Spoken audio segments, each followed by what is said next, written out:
Viva Robertis.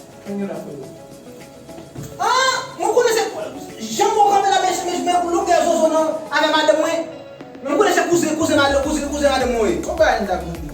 Ki sa ta bunde la? Zozo ta bunde la? Mon cher, non, o son di la, non ba nda bunde gen. Baz, s'il vous plaît, pa pal nan diskisyon sa man avou, pou mpa pete dezek nan tel pou. Wè devan madè mwen baj yo bode. Devan madè mwen baj yo baz. Kome sa? Ou pon stil ou di se kouzi nou. Li mèm di se kouzi ou. E pi se e ba de mwa kase la. C'est toujours. Mon cher, mwen pati ti gade ou foutou de yon nan kay. Mais bon,